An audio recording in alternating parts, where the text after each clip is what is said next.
कभी आपने महसूस किया है कि जब आप किसी से बहस करते हैं तो भले ही आप सही हों, जीतने के बाद भी कुछ अधूरा सा लगता है।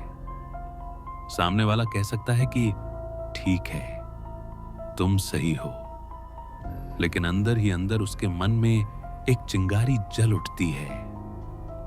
अगली बार मैं इसे हरा कर दिखाऊंगा। यही इंसानी फितरत है।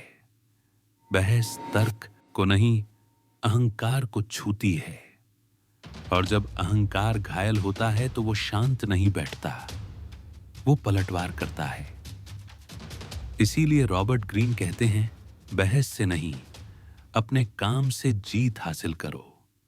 जब आप चुपचाप कुछ करके दिखाते हो, बिना बोले, बिना साबित करने की कोशिश किए, तो सामने वाला खुद मानने लगता है, क्योंकि तब कोई रक्षा करने की जरूरत नहीं पड़ती।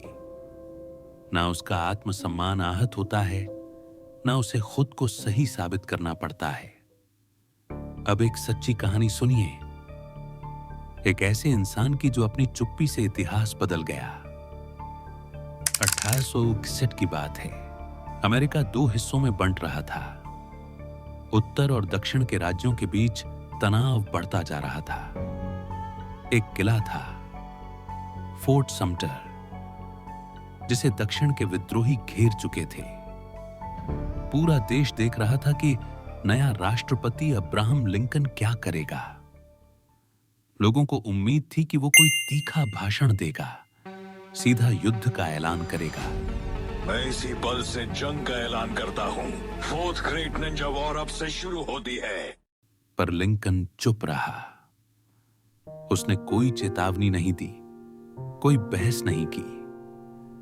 उसने बस एक आदेश दिया, किले में राशन भेजो, युद्ध नहीं चाहिए, बस इतना।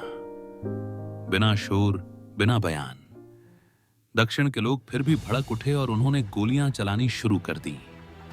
और अब पूरा देश लिंकन के पीछे खड़ा हो गया। क्यों? क्योंकि लोगों ने देखा कि लिंकन ने कभी युद्ध को बढ़ावा नहीं दिया। उसने शांति की कोशिश की थी, और अब जो हो रहा था वो जरूरी था।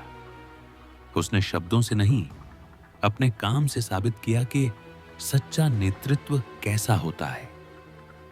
अगर वो भाषण देता, जवाब देता, तो शायद उसकी मंशा पर शक होता।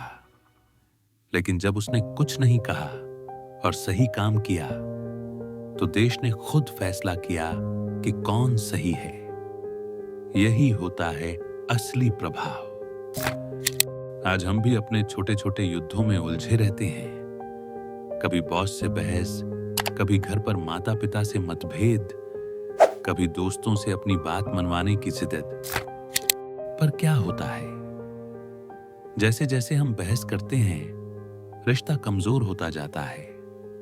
हम सही हो सकते हैं, लेकिन हम अकेले होते जाते हैं। अगर आप चाहते हैं कि लोग आपकी बात समझें, तो उन्हें महसूस कराइए, दिखाइए, ना कि उन्हें हराइए। अगर बॉस को लगता है कि आपका आइडिया बेकार है, तो बहस मत करो। एक छोटा सा मॉडल बनाकर उसे दिखा दो। अगर माता पिता को लगता है कि आप सिर्फ फोन चलाते हो, तो उन्हें अपने दिन का शेड्यूल दिखाओ, जिसमें पढ़ाई, काम और आराम सब संतुलन में हो। अगर दोस्त को लगता है कि आप बदल गए हो, तो एक दिन सिर्फ उसके लिए समय निकालो। उसे बताओ नहीं, महसूस कराओ। काम करने से सामने वाला सोचता है, इसने मेरे लिए कुछ किया, और तब बिना कहे आप जीत जाते हो। किताब में जब आप ये नियम बहस से नहीं, काम से जीतो पढ़ते हो, तो उसका असर गहरा होता है। और अगर आप इसे किंडल पर पढ़ते हो, तो आप हर शब्द को टिकाकर वापस जाकर दोबारा देख सकते हो। आप उस वाक्य को अंडरलाइन कर सकते हो जो आपको अंदर से हिला दे। आप एक छोटे नोट में लिख सकते हो, अगली बार जब गुस्सा आए, चुप रहना और कुछ अच्छा करना। यही असली समझ है। यही ताकत है। अब जब भी आप किसी को जवाब देना चाहें, किसी की बात काटना चाहें, अपने को सही साबित करना चाहें, तो बस एक पल ठहरिए और खुद से पूछिए, क्या मैं इस बात को बिना बोले अपने काम से साबित कर सकता हूं? अगर जवाब हां है, तो वहीं आपकी जीत है। बहस से लोग आपको सुनते हैं, काम से लोग आपको मानते हैं, और सच्ची ताकत उसी मान में छुपी होती है।